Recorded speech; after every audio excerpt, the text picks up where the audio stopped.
Welcome to Blenheim, jewel of Oxfordshire. The team is on the clock preparing salad. Welcome to Blenheim, jewel of Oxfordshire. Built by Sir John Vanbrugh and birthplace of Sir Winston Churchill. This is a real honour, and for me. With nearly 1 million visitors annually. Lots to see then, lots to do. Exploring the 300-year-old estate. Et voila, the door is open. It's non-stop. We're slightly overwhelmed, to be honest. For the staff behind the grandeur. Got to protect the palace. As they conserve, Oh, aren't they beautiful? entertain, and inspire. I love the place, I love the people. Welcome to the beating heart of Britain's greatest palace. Today, the Palace Collections team battle an unruly trespasser. We have a pigeon that can't find its way back out again. The catering department are put through their paces. 5 minutes to get this to the palace, guys. And the palace welcomes a special guest. This was their finest hour. It's early morning, and the golden light of dawn is breaking over Oxfordshire. Nestled amongst the picturesque countryside stands 300-year-old Blenheim Palace, a masterpiece of Baroque architecture. But conserving this World Heritage Site whilst welcoming the 1 million guests who visit each year is no easy feat for the 500 employees that work across the estate. And in the thick of the action is George, an apprentice from the Palace Collections team. And today he's been given the most important job of all, opening the palace. No, it is a real privilege to be the person letting all the light into the palace in the morning when no one else is here. This process has been done for hundreds of years.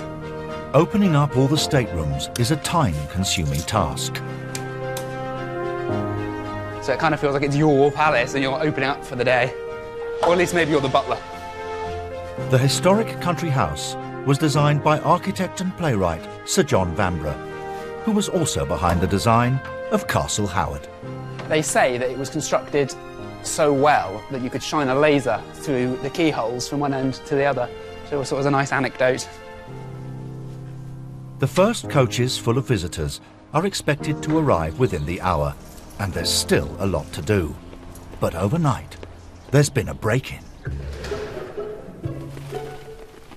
So we have a pigeon that has come in through a broken window and it can't find its way back out again.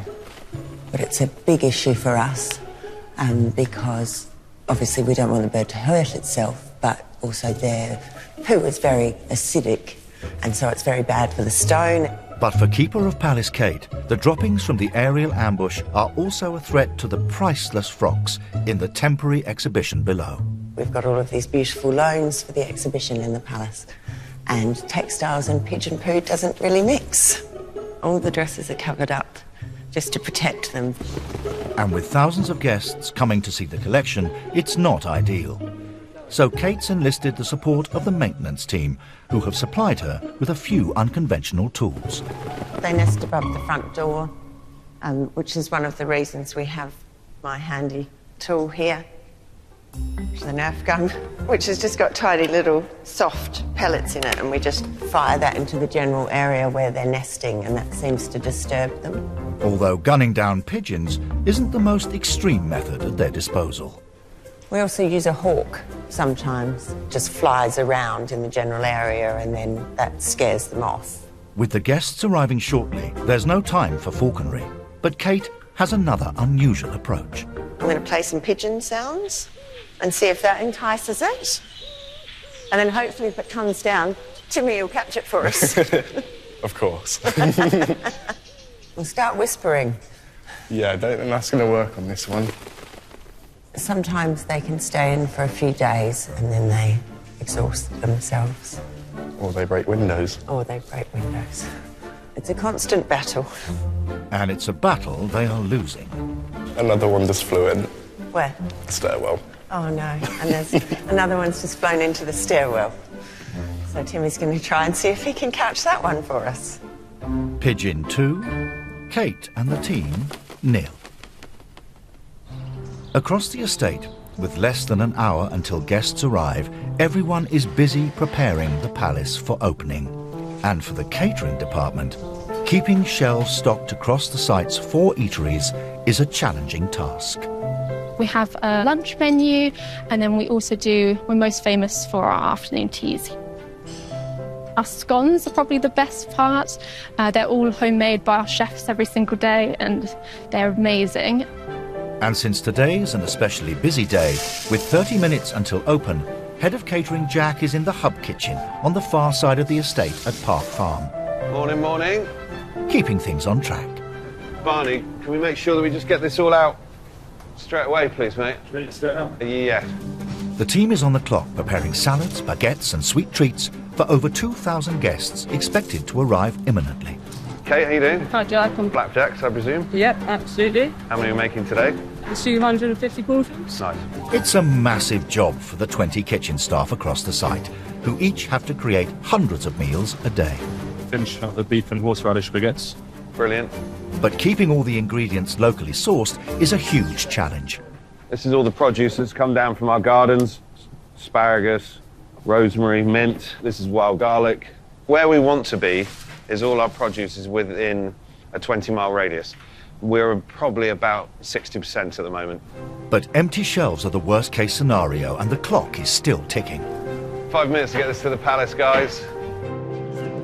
And to keep traffic away from the palace, the hub kitchen is a mile away. The guys, they are constantly running around. They barely have a moment to sit down. There is quite a lot of fun. Blenheim it's the best place I've ever worked at. The scenery is absolutely amazing. You know, you can take a walk in the park on your lunch break, and it's really soothing. With just minutes until the first coaches are due to arrive, Jack has driven ahead to help stock the pantry cafe. They've arrived. Ah, you've got it. You've got it. Yeah, cool, no problem. All right, perfect. And it's all hands on deck.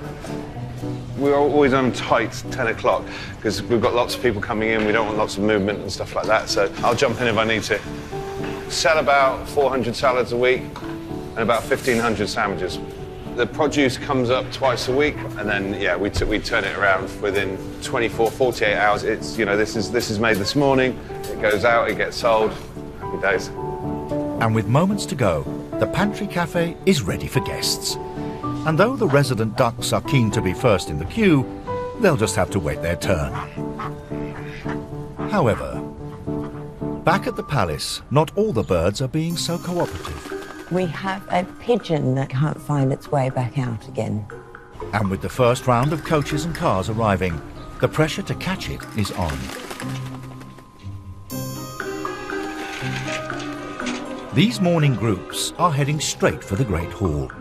And with only moments left to catch the pigeon, they're trying every trick in the book.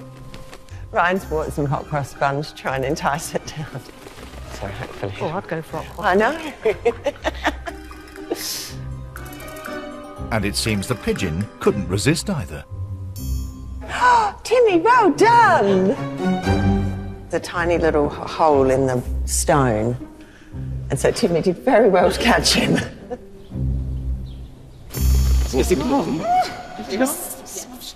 Okay, so we can We can take the covers off the dresses now, yeah? And we don't have to order. Excellent.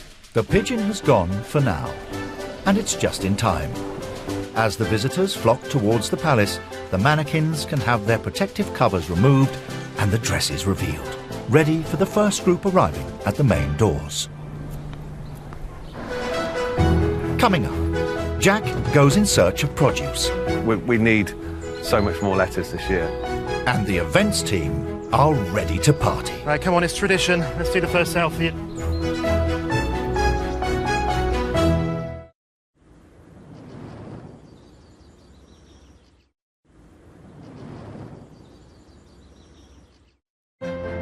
Blenheim Palace, built at the close of the Stuart dynasty over 300 years ago, has 118 stone columns which support the magnificent 7 acres of buildings and courts.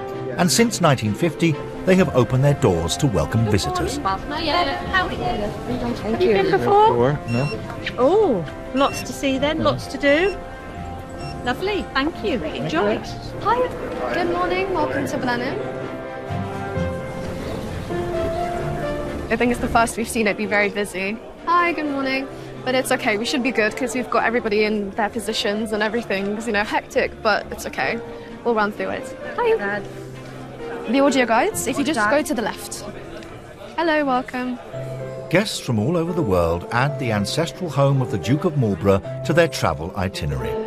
The halls are lined with historic artefacts that date back to 1704, when Queen Anne and a grateful nation gifted the estate and finance for the build to John Churchill, the first Duke, for his victorious leadership over the French at the Battle of Blenheim.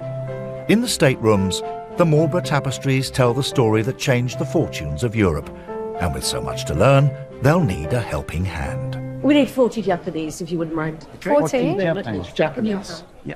Blenheim provides audio guides in a large number of languages, and needing to converse with a variety of international visitors provides a daily challenge for the Blenheim Guest Services team. My first day working here, I had 60 Dutch tourists come, and it was grateful. It was good because I got to sort of speak to them in my language, and I managed to do it all fast and quick, so it was all done efficiently.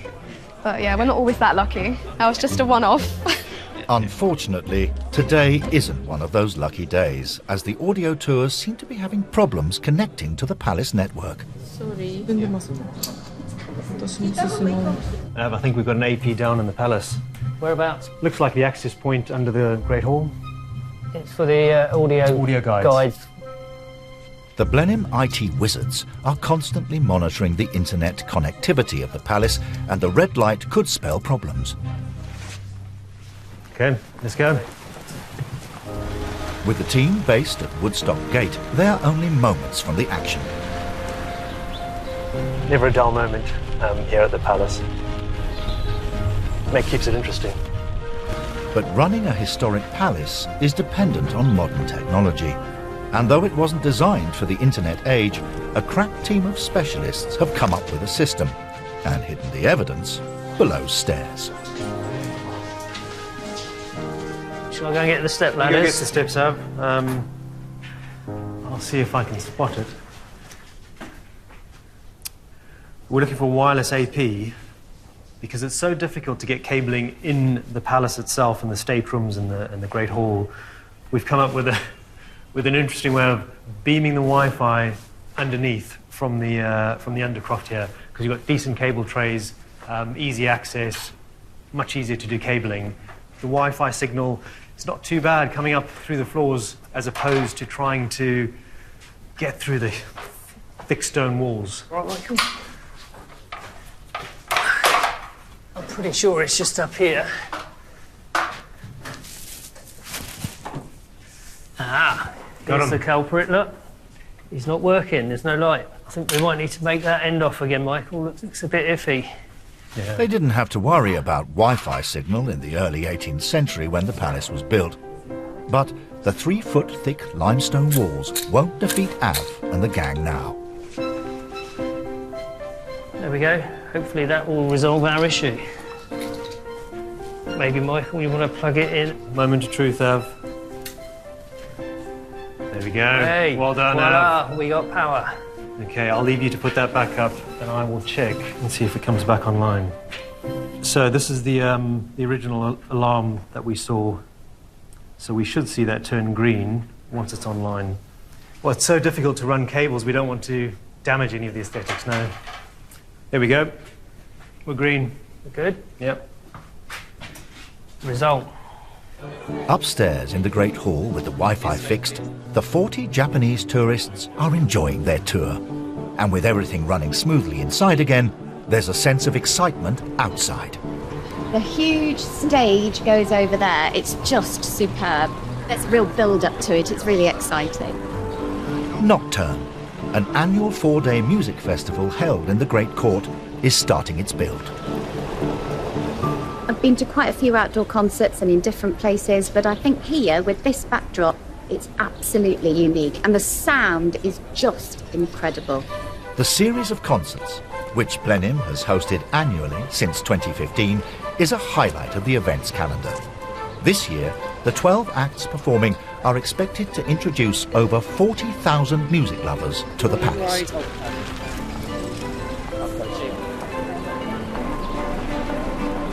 you'll see a lot of people standing on here as well. And just with the view and the music, it's just absolutely superb. Can't you tell we really enjoy Nocturne? And then it rains. And then it rains. Let's hope Ian hasn't jinxed it. With so many events and bookings to plan for, head of catering Jack is heading to the walled garden to meet Harrison, the vegetable gardener. We're going to go and talk about grow plan today and see what he can come up with. And then we take that back to the chefs and we have a discussion and then we put a menu together.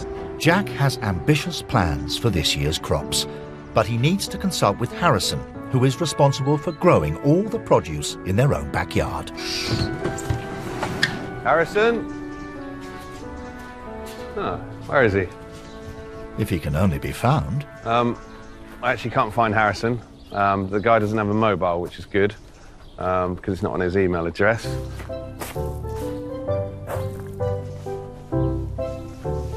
Hello? Harrison, hi. I didn't think you had a mobile. I thought you were sending pigeons out or something. Don't mention pigeons. Here he is. Old school Volvo. Harrison, I picked you up as this big celebrity gardener now. I don't know, miscommunication. Good. With Harrison located, it's time to talk shop. I just need to get a list of what you've got at the moment so we can actually start utilising it better. I mean, just over here now, and there's 2 beds of Cavolo Nero, got white and red onions, loads of garlic. Unfortunately, the birds have had their way with some of the crops. Is that why things are covered? That's why things are covered, exactly. A quarter of the garden is entirely mixed leaf salad, so that we're going to be turning over about 10 to 20 kilograms every week. Wow. To keep things organic, Harrison has been using a unique gardening system. What we've done is we've intersown them with the garlic, and what we're going to do, we're going to pick the outer leaves so the plants stay alive, and they're going to grow back, and we'll give one bed of rest each week, so it'll just be building up a kind of really flavoursome salad mix over the summer that's ever-changing. Delicious. We need so much more lettuce this year. You know, the salad sales and the sandwiches. I think we went through 700 sandwiches. That's just this weekend, and they've all got your lettuce in. Amazing. The kitchen garden is a huge bonus for the catering team, and the potential is not wasted on Jack. The reason I love the produce here is because we can just pick it up, wash it, and put it on a plate within 24 hours. You know, it's incredible. I've never seen this before in my career where we have this opportunity to do this, so it's amazing. So this year I'm determined that I want at least 1 or 2 dishes in every cafe, which comes from the garden. Completely carbon neutral or negative carbon neutral.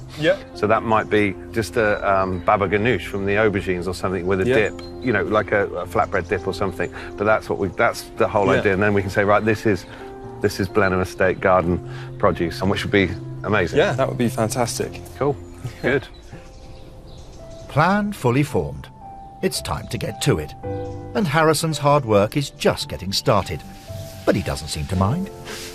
Dissatisfaction, I think, in life than being responsible for growing your own foods, live by the seasons, eat healthily. It's just a great job to have, and I'm super fortunate to be here. There's always pressure to make sure that the kitchens are happy, and when there's no guarantees in this world, in the farming, in the gardening world, sometimes that translates to stress. You know, when you plant out 2 whole beds of something and then the following day you come in and there's absolutely nothing left because the birds have eaten everything, that is a bit stressful. But you just have to remind yourself that this garden is not outside of the ecosystem of this walled garden, and that those birds have just helped themselves to something that they thought was going. Work on the walled garden began with the palace build in 1705, with architect Sir John Vanbrugh and royal gardener Henry Wise fulfilling the design for John Churchill and his Duchess Sarah. Palace life centred around the Great Court at the north of the building, where the original entrance was intended at Ditchley Gate, 2 miles away. Now the Column of Victory, built to honour the first Duke, stands at the midway point of the grand tree-lined avenue that leads to the Great Court, where Blenheim's latest event, Nocturne Music Festival, is almost set up, and Natalie and Julian from Events are raring to go. So it's our first night of Nocturne. We've got the Fatback Band, we've got Sister Sledge and Shaka Khan. We've had various acts over the years. Elton John, Gary Barlow, Noel Gallagher, Kylie Minogue. Kylie Minogue, she was in here as well. Being a venue worthy of music royalty is no small feat, and events are a big and important revenue stream for Blenheim, which ploughs profits straight back into maintaining and future-proofing the palace. So it's important it goes off without a hitch. Final checks, 4:30, doors will open, 6 o'clock, the first act will be on stage. So it's an hour and a half to get everything ready, it's quite tight. It's crunch time to set up over 10,000 seats and complete sound checks. But for Natalie and Julian, this is second nature, and they're always having to think 2 steps ahead. It takes an awful lot of team and an awful lot of planning. I say it's always a year in the process, and you're always in the middle of one, you're already thinking about the next one. So it's constant. And Natalie is putting a lot of thought into forward planning. I think my dream headliner I would love to see is Dolly Parton. Dolly at the Palace. Parton at the Palace. The final chair has been placed in the 300-year-old courtyard, and there's only one thing left to do. Right, come on, it's tradition. Let's do the first selfie. But as the doors open, so do the heavens. We've seen people already with their ponchos on. Whatever the weather, it's going to be a great night, so we won't let the rain dampen our spirits in any way. So we're ready to open, security's done their checks, everybody's happy. Good stuff, right. Nocturne 2024. Let's rock and roll. Let's rock and roll. Inside, Apprentice George has other concerns. The palace is fine china, donated by Reverend Samuel Spalding to the 4th Duke in 1793. So although it's a great opportunity to have these events at the palace, we do have to bear in mind the protection of our artefacts. You know, we have to look after the collection. One thing, especially for concerts and air shows, these kind of things, is vibrations, especially for china. So, I'll see if I can reach it. There we are. This is a vibrational sensor. So it just measures how fast it's accelerating and how fast it's moving. What tends to happen, unfortunately, after a big concert, is the china can move. Protecting the priceless collections and historic building is the priority for everyone at Blenheim. But it's expensive to run a palace, so it's a delicate balance to strike. We have to continually check, because what we don't want especially is things touching. Any kind of mechanical stress on objects can cause damage. Very simple task. The worst bit about the sensors is changing the batteries. Brilliant, thank you. I've got one more to check. Oh, have you, where's that then? I think I can reach it. Actually, will I need the ladder? No, you hold that. Go on. It's embarrassing. Cut this. Thank you. A lot of conservation is about monitoring. So we are detecting risks and managing them before they become damage. Preventative conservation is what it's called. We're preventing damage. Coming up, will the china survive the party? This cow is a little bit twisted. And things have gone pear-shaped in the veg garden. I seem to have misplaced my scissors. Talk about being efficient.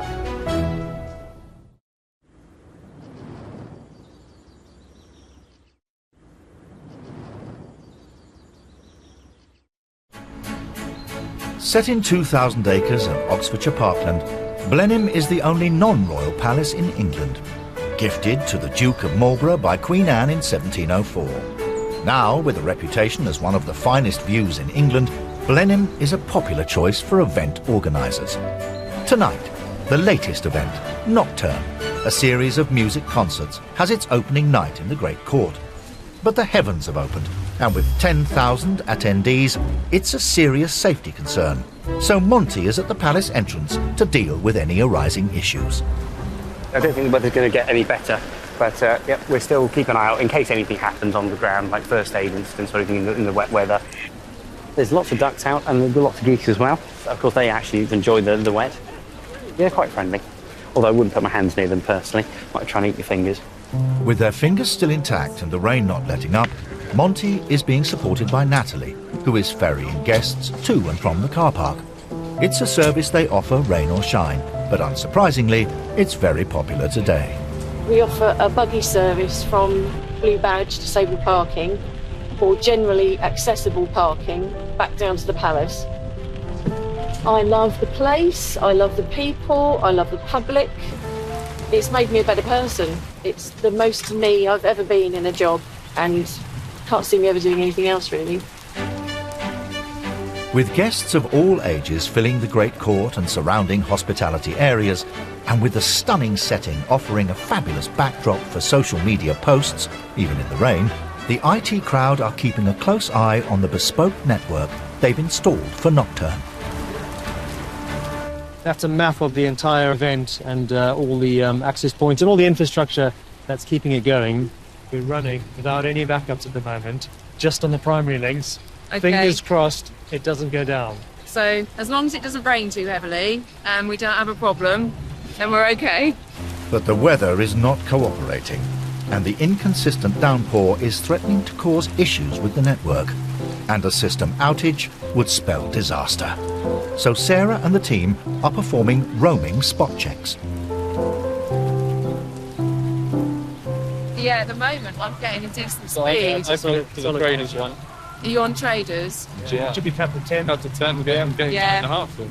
Yeah. Okay, so it's pretty solid. I'm quite impressed. The success of the evening is dependent on that signal. The food traders, they're completely cashless, so all of the payments have to be contactless. So if they go down, then that is a major problem. Apart from the ice cream man. He Apart from takes the ice cash. cream man who got a sign saying he takes cash, so we're like, winner. With the Wi-Fi holding up and the first act underway, inside the Stables Cafe, doubling as an artist's hangout, Bonnie and Jack are feeling the heat in the kitchen.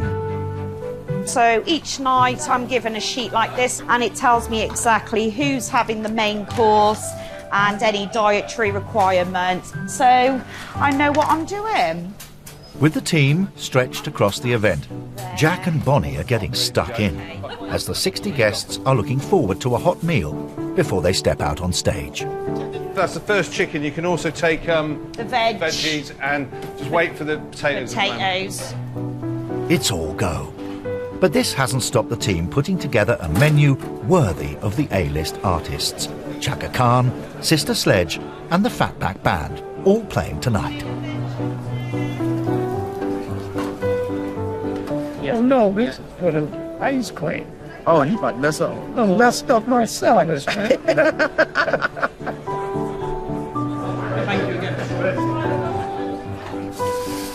Everyone thinks, you know, doing these events is all high life, having fun. I mean, a large part of it is, but then this is the part they don't think of, is the wash up, emptying of the bins. But it's all about teamwork.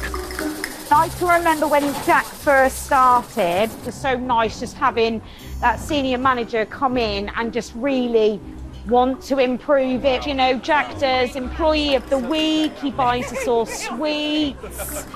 Jack, what do you think?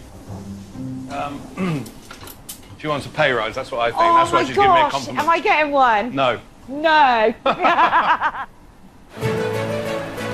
Back outside in the Great Court, Nocturne 2024 is in full swing. Shutting parties on, it's our last act of the evening. Everyone's having a great time, whatever the weather. We're so happy for now, it's fun today, and we're really excited for the rest of the run. The first night of Nocturne has been a huge success, and the proud tradition of the festival continues for another year. As well as introducing more people to Blenheim, the revenue it's raised will help conserve the palace and its contents. And the morning after, hopes are that the revelry wasn't at the cost of damage to the delicate china. So some of the china has moved a little bit overnight with the music going on. This cow is a little bit twisted. These things tend to be more or less symmetrical. We wouldn't place things at odd angles or twisted or touching each other, so you can tell quite quickly. You can see things aren't symmetrical anymore. So there's this, I'm not sure what that is, a dragon? With the contents being especially fragile, Keeper of Palace Kate arrives to restore some order. We've had quite a bit of movement. Nothing dangerous, but I need to keep an eye on it again tonight. because if we see any major movement, then we know we need to play with the levels of the music outside. With another night of music ahead, Kate will need to do some multitasking. So I can keep an eye on the china and watch the sugar bass. Oh, that'd be nice and calm. Yeah, very exciting. But whilst the china's safe for now, the bad news is the birds are back. But this time, Carmen, Kate's deputy, is taking no prisoners.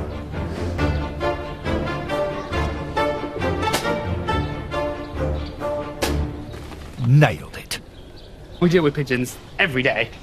Very difficult task because they make a horrible mess, and even the music from the concerts want to scare the pigeons away. So we are looking into sorting the problem in several ways, in a way that, of course, we're respectful towards the building and towards the animal. Very varied job. It's all part of it, though. Got to protect the palace. With the bird finally departed, on the south corner of the estate, Harrison is under pressure to get the crops to the busy, expectant kitchen. Harvesting is a lot of fun. Sometimes it's quite stressful. You know, the kitchens demand it at a certain time, and I have to try and get it done as soon as possible.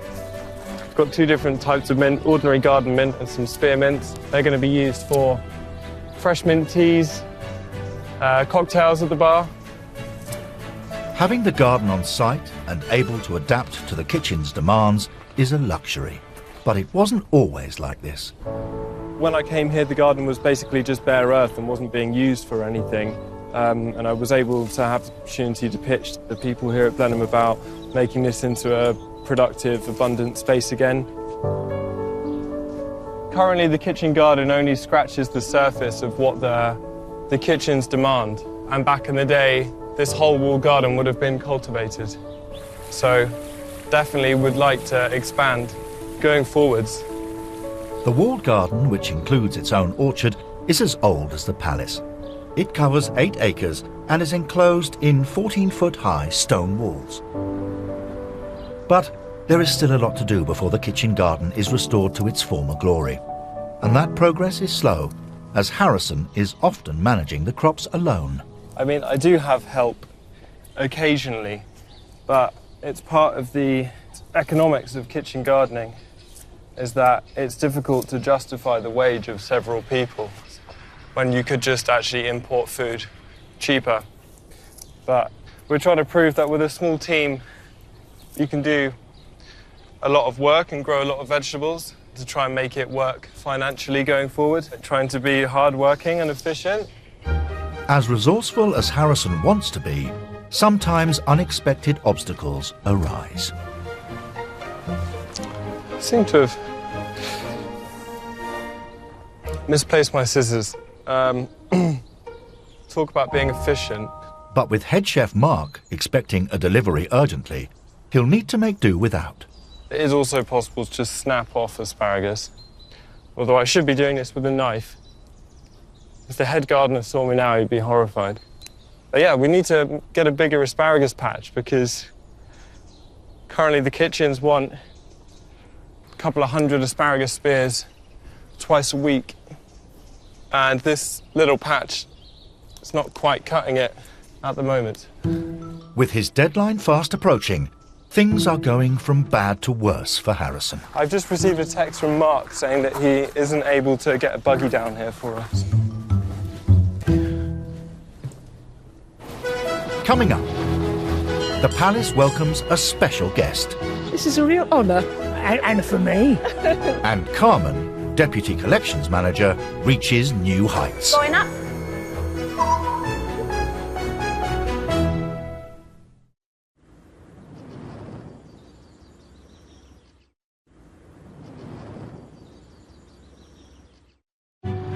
Blenheim Palace, jewel of the Oxfordshire landscape, was gifted to the Duke of Marlborough by Queen Anne and has been in the ancestral family since 1705. Costing £300,000, nearly 60 million in today's money, the palace and walled garden build began at the same time. And Harrison, head of the kitchen garden, is on a mission to restore it to its former glory, with regular deliveries to the kitchens, if only he can get there.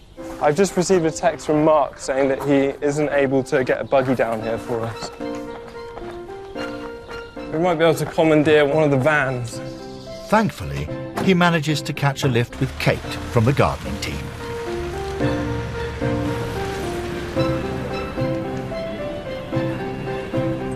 So give you a hand. Yeah, sure. Wicked. Nice one. Since the kitchen is at its busiest, the delivery is a welcome relief. And as the orders go out, head chef Mark is preparing one of the Orangery's best-selling seasonal dishes. This is our asparagus that we've just got delivered from our garden. We will be lightly roasting it for a couple of minutes in the oven, and it's super tasty, so we don't really do too much to it. We're quite lucky that we get all the produce from the garden. And there we have it. Lunch is going out. It's time for Mark to prep a brand new afternoon tea. And head caterer Jack has come down to check it out. Hi Mark, how you doing? Good. All right, so we got the Winston Churchill afternoon tea today? Yep. So it's good 4 or 5 months have gone into developing these with our pastry supplier. We tried to come up with ideas that people would be able to instantly recognise on the plate. I thought Winston Churchill was a fry-up man. I've seen pictures of him having a fry-up every day with a cigar. Well, funny you should say about a cigar, because that's exactly what we've got on our desserts. Unbelievable. They look really good. It's all part of a very important occasion. So we're celebrating the 150th anniversary of Winston Churchill being born in the palace. We have little chocolate cigars on the afternoon teas, some little Winston Churchill top hats as well. And we have somebody coming in as Winston Churchill. He stays as character the whole time. And he'll normally stay in character with all the staff as well. It's really fun. A couple have been gifted tea as a birthday present and have no idea they will be joined by a special guest. It was a surprise today that we've come here, but yeah, I actually travel past quite regularly. Always have a look in, but I've never been in, so this is my first time in the building. We do like our afternoon teas. We've been to a few over the years, so this is our first time. Yeah, truly unique experience. It's exciting, isn't it? Approaching from the north, via the grand, tree-lined avenue and paying tribute is Stan, a Churchill lookalike, known as Winstan. Palace is looking wonderful again, sir. Absolutely.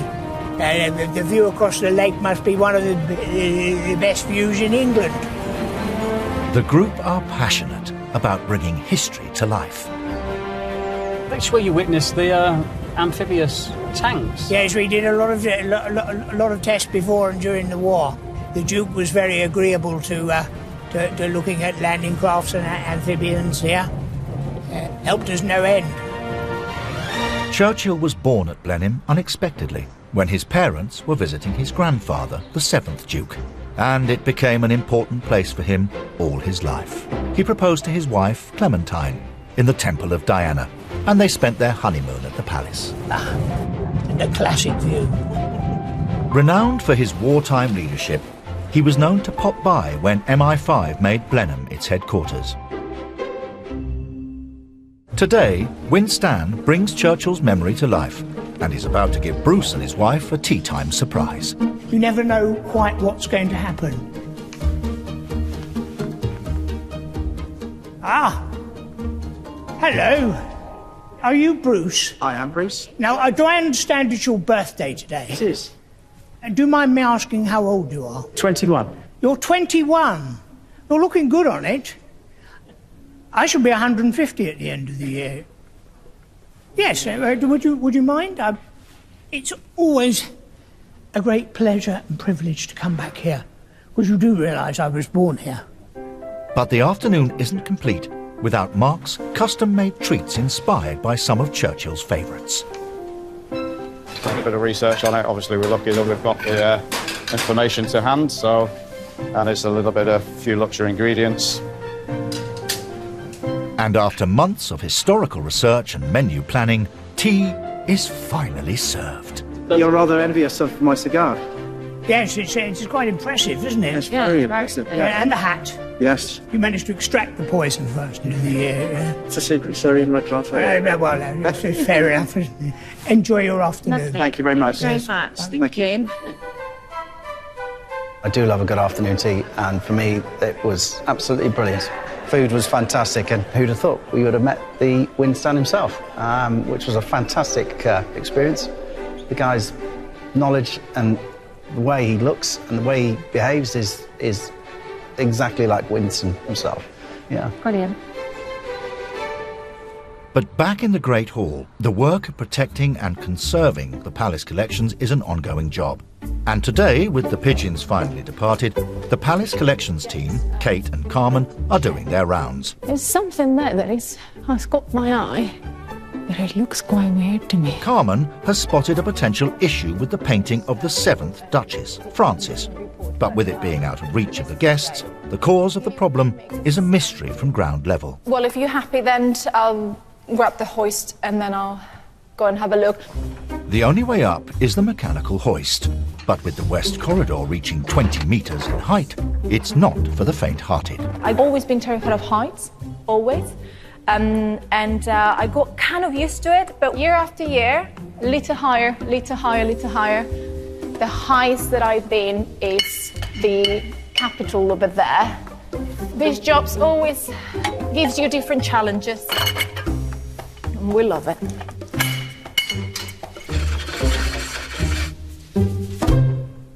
As she rises to the challenge, Carmen has enlisted Ryan from maintenance to make sure she'll be safe when working at heights. Going up.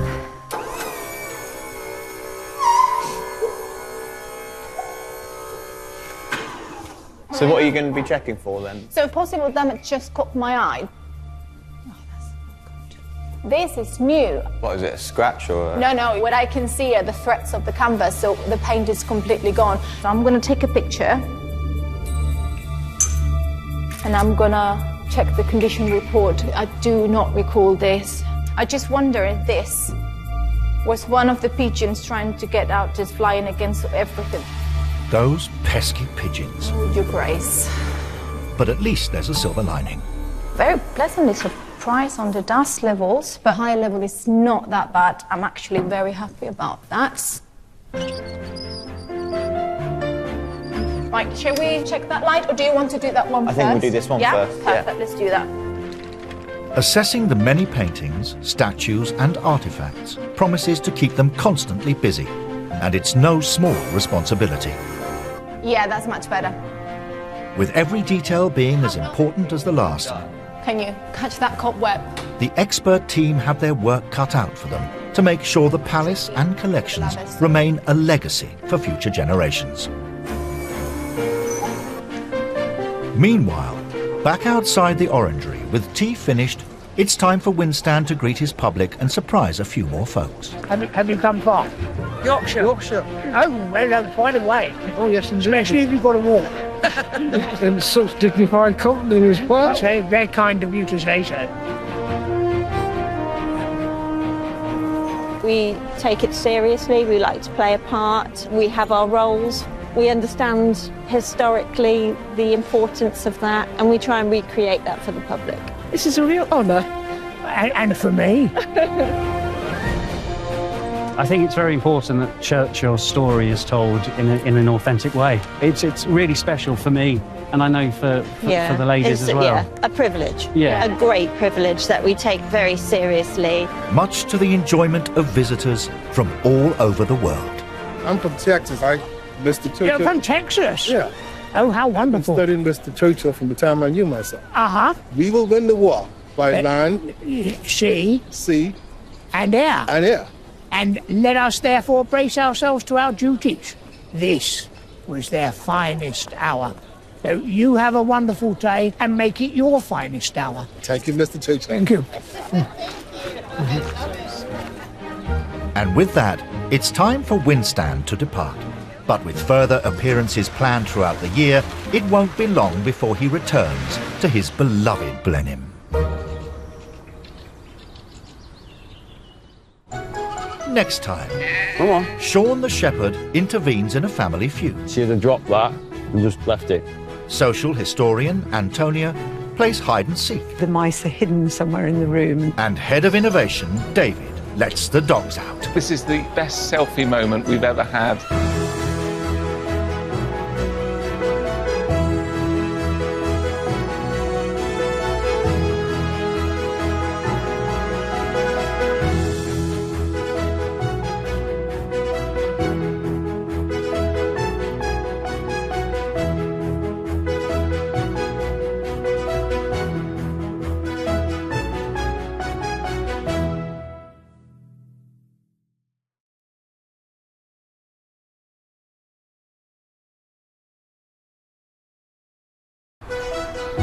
Welcome to Blenheim, jewel of Oxfordshire.